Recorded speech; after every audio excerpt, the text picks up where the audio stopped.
Hi friends, welcome to my channel Neelima Harish vlogs. ఎలా ఉన్నారండి అందరూ? మేమైతే చాలా బాగున్నాం ఫ్రెండ్స్. మీరు కూడా బాగుండాలని మనస్ఫూర్తిగా కోరుకుంటున్నాను అండి. ఈ వీడియో వచ్చేసి మేము రీసెంట్గా భద్రాచలం వెళ్తున్నాము అని చెప్పేసి లాస్ట్ వీడియోలో మీకు చెప్పాను కదండి. ఈ వీడియో వచ్చేసి భద్రాచలం వెళ్ళిన రోజు వీడియో అనమాట. కొంచెం లేట్ అయింది, ఎందుకంటే ఎడిటింగ్ చేయాలి కదా, అందుకని కొంచెం లేట్ అయిందనమాట. మేమైతే ఫ్రైడే రోజు మార్నింగే బయలుదేరామండి. ఇంక పొద్దున్నే దేవుడికైతే దీపారాధన చేసేసుకొని ఇంటి దగ్గర అయితే బయలుదేరాము. కారులో వెళ్తున్నామండి. చీకటితోనే బయలుదేరదాం అనుకున్నాము. ఇంకా లేచి కార్ క్లీన్ చేసుకొని ఇంకా ఇంట్లో దీపారాధన చేసుకొని అన్నీ చేసుకునే తలకి 6 అలా అయిపోయింది. ఎండ చూసారా 6కే ఎలా ఉందో. ఇంక మేమైతే కార్కి టెంకాయ అయితే కొట్టుకొని బయలుదేరుతున్నామన్నమాట. మేము ఎప్పుడు ఎక్కడికి వెళ్ళినా కార్కి అయితే దిష్టి తీసి టెంకాయ అయితే కొట్టుకొని వెళ్తామండి. ఎందుకంటే మనం ప్రయాణం చేస్తున్నాం కదా, మనల్ని సేఫ్గా మన ఇంటికి మళ్ళీ తీసుకురావాల్సింది మనం వెళ్ళే వాహనమే కదా. అందుకని ఎప్పుడు మేము ఎక్కడికి వెళ్ళినా కార్కి అయితే టెంకాయ కానీ గుమ్మడికాయ కానీ దిష్టి తీసుకొని మనం బయలుదేరుతాము. అనుకోకుండా జరిగిందండి ఈ ప్రయాణము. ఫస్ట్ షిరిడీకి వెళ్దాం అనుకున్నాము. ఇంక తర్వాత నేనే అన్నాను, భద్రాచలం ఎప్పుడు వెళ్ళలేదు కదా, భద్రాచలం వెళ్ళి చూసేద్దాము అని చెప్పేసి ఇంక సరే అనుకున్న వెంటనే ప్రయాణం అయితే అయిపోయామన్నమాట. పిల్లలైతే మా అత్తమ్మ వాళ్ళ ఇంటి దగ్గర ఉన్నారు. ఇంక మేమైతే బయలుదేరాము. మధ్యలో ఉలవపాడు దగ్గర ఇంక మామిడికాయలు చూసామండి. ఇంక మామిడికాయలు చూడంగానే ఇంక ఆపేసి మామిడికాయలు తీసేసుకున్నాము. ఇంకొంతసేపు నిద్రపోయంగానే మా వారైతే కాఫీ కోసం ఆపారు. ఇంకా కాఫీ తాగుతుంటే నాకైతే జామకాయలు కనిపించాయి. ఇంక సరే జామకాయలు కూడా తీసేసుకొని మళ్ళీ అయితే బయలుదేరాము. ఇప్పుడైతే కోటప్పకొండకు వచ్చేసామండి. పోయే దారిలోనే అనమాట. మొన్న వెళ్దాం అనుకున్నాము కానీ కుదరలేదు. ఇంక సరే ఇటే కదా వెళ్తున్నాము, దర్శనం చేసుకొని వెళ్దాము అని చెప్పేసి కోటప్పకొండకైతే వచ్చామండి. మెట్లెక్కి రాలేదన్నమాట, డైరెక్ట్గా పైకే కార్ తీసుకొని వెళ్ళాము. ఇంకా అందుకని ముందు గొల్లబామని దర్శనం చేసుకుందామని చెప్పి అమ్మవారి దర్శనం చేసుకుంటున్నాం అన్నమాట. ఈ స్థల పురాణము వీడియో కూడా మన ఛానల్లో ఉందండి, కోటప్పకొండ గురించి. దాంట్లో అయితే డీటెయిల్గా ఎక్స్ప్లెయిన్ చేస్తున్నాను. ఒకసారి ఎవరైనా చూడకుండా ఉంటే వీడియో అయితే చూడండి. ఇంక మేమైతే ఎక్కువసేపు ఉండలేదులేండి, దర్శనం చేసుకొని వెంటనే అయితే బయలుదేరేసాము. ఎండకైతే కాళ్ళు భలే కాలుతూ ఉన్నాయి, లేట్ చేస్తూ ఉన్నావు, అక్కడికి వెళ్ళేసరికి పొద్దుపోద్ది అని చెప్పి మా వారైతే అరుస్తూ త్వరగా అయితే వచ్చేసామన్నమాట. ఇంక మేమైతే భద్రాచలం ఎంటర్ అయిపోయామండి. వచ్చేతలకి చూడండి పొద్దుపోయింది. మధ్యలో లంచ్ కాపాం కదా, ఇంకా అందుకని లేట్ అయిపోయిందనమాట. ఈ రూమ్ అయితే తీసుకున్నాము. ఒక నైట్కి 1300 రూపీస్ అయితే ఛార్జ్ చేశారండి. ఇంక రూమ్కి అయితే వెళ్ళేసి లగేజ్ పెట్టేసి వెంటనే దర్శనానికి అయితే వెళ్ళాము. అంటే మేము వెళ్ళే తలకే 7:30 అలా అయింది. కొంచెం టైం ఉంది కదా, గుడి అయితే 9:30 వరకు ఉంటుందంట. సరే వెళ్ళి దర్శనం చేసుకుని వద్దాము అని చెప్పేసి వెళ్ళామన్నమాట. ఫోన్స్ అయితే అలో లేదండి, ఇక్కడ వరకే ఫోన్ అయితే అలో ఉంది. ఇక్కడ నుంచి లోపలైతే ఏం తినలేదు. ఇంక మా వారైతే ఫోన్ అయితే దాచిపెట్టుకొని వచ్చి ఈ చిన్న క్లిప్ అయితే తీశారనమాట.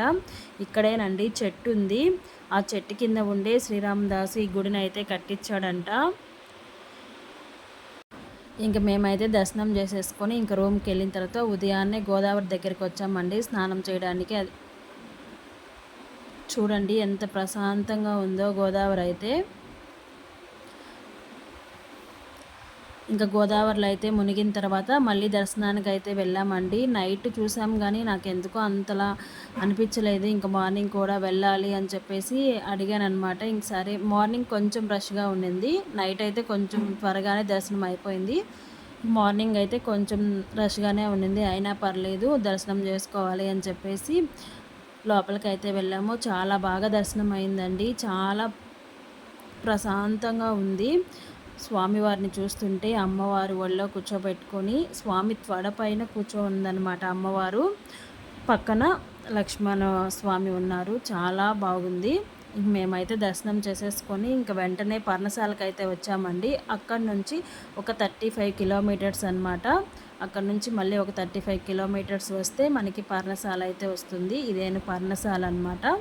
ఇక్కడ కూడా రామచంద్ర ప్రభు గుడి అయితే ఉందన్నమాట. అక్కడ ఎలా టైమింగ్స్ ఉందో ఇక్కడ కూడా అలానే ఉంది. 1 కల్లా గుడి క్లోజ్ చేసేస్తారంట. మళ్ళీ 3:30, 4 కల్లా గుడి తీస్తారంట. ఇంక మేమైతే దర్శనం చేసుకొని ఇవైతే చూస్తున్నాము. ఇది విప్ప పువ్వు అండి. ఇక్కడ అమ్ముతున్నారు విప్ప పువ్వు. సీతమ్మ తల్లి ఇక్కడ ఉన్నప్పుడు ఆ విప్ప పువ్వు తినేదంట. చాలా బాగుంది. నేనైతే 2 పువ్వులైతే నోట్లో వేసుకొని చూశాను. కొంచెం వగరుగా ఉంది.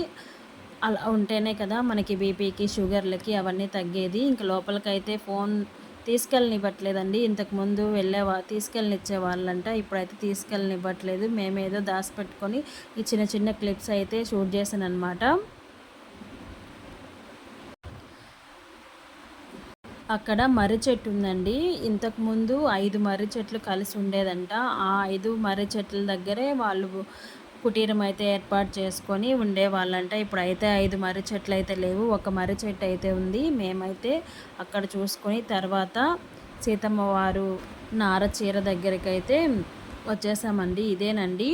ఇక్కడైతే మనకి ఒకరు చెప్తూ ఉంటారు ఇక్కడికి ఎందుకు వచ్చారు అని చెప్పేసి చెప్తూ ఉంటారనమాట. ఇదేనండి సీతమ్మ వారు పసుపు కుంకుమ రాళ్ళు అనమాట. 50 రూపీస్ అయితే తీసుకుంటున్నారు. మనకి పొట్లం అయితే కట్టిస్తున్నారు.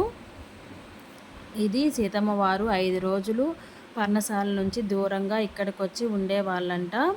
ఈ 5 రోజులు ఇక్కడే ఉండి తర్వాత పర్ణశాలకైతే వెళ్ళే వాళ్ళంట.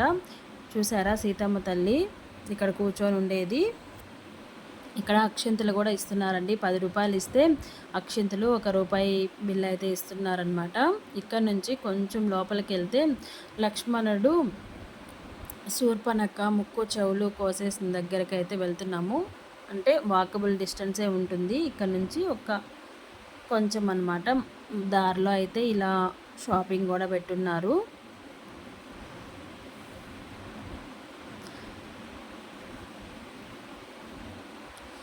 ఫోన్తో అయితే ఫుల్గా వీడియో అయితే తీయనట్లేదండి. ఎందుకంటే అంతా ఇప్పుడు కమర్షియల్ అయిపోయింది కదా. అక్కడే ఫొటోస్ తీస్తున్నారు 50 రూపాయలు ఇస్తే. అందుకని పెద్దగా క్లిప్స్ ఏం తీయలేదనమాట. ఇక్కడనేనండి అందరూ వచ్చిన వాళ్ళందరూ 3 రాళ్ళతోటి ఎడమ చేతితోటి రాళ్ళు అయితే విసిరేస్తున్నారు. ఈ చెట్టు ఉంది కదా, ఈ చెట్టు దగ్గర అనమాట శూర్పణఖ ఉండేది. ఈ రాళ్ళు తీసుకొని 10 రూపాయలకి 3 ఇస్తున్నారండి. రాళ్ళు అంతా కమర్షియల్ అయిపోయింది. మేమైతే అక్కడున్న రాళ్ళతోటనే ఎడమ చేతితో 3 సార్లు అయితే విసిరేసాము. ఈ చెట్టు ఉంది కదా, ఈ చెట్టు దగ్గరేనంట శూర్పణఖ చెట్టు సాటున ఉన్నింది అని చెప్పి అక్కడ వాళ్ళు చెప్తున్నారు. పర్ణశాల నుంచి కొంచెం దూరమేనండి ఇది. అంటే సీతమ్మ వారు 5 రోజులు ఇంట్లోకి రాకుండా దూరంగా 5 రోజులు ఇక్కడ వచ్చి గడిపారనమాట. స్వామివారు 14 ఏళ్ళ అరణ్యవాసంలో లాస్ట్ 3 సంవత్సరాలు ఇక్కడ ఉన్నారు అని చెప్పేసి అక్కడైతే చెప్తున్నారు. చీర, స్వామివారి కండవ అన్నీ అయితే మనకి క్లియర్గా కనిపిస్తున్నాయండి. అంటే వీడియో పెద్దగా తీయలేదు కాబట్టి నేను అక్కడక్కడ క్లిప్స్ అయితే తీశాను. అమ్మవారి కోసం స్వామివారు రాతి మీద కూర్చొని అంటే కాపలాగా ఉండేవాళ్ళనమాట. అక్కడైతే మనకి పాదాలు కూడా స్వామివారి పాదాలు క్లియర్గా కనిపిస్తున్నాయి. ఇదేనండి మా భద్రాచలం ట్రిప్. వచ్చేటప్పుడు అయితే కనకదుర్గమ్మ దగ్గరికి వెళ్ళి దర్శనం అయితే చేసుకొని వచ్చాము. వీడియో నచ్చితే ఒక చిన్న లైక్ అయితే ఇచ్చేసి నా ఛానల్ అయితే సపోర్ట్ చేయండి ఫ్రెండ్స్. ఇంకొక వీడియోతో మళ్ళీ కలుద్దాం.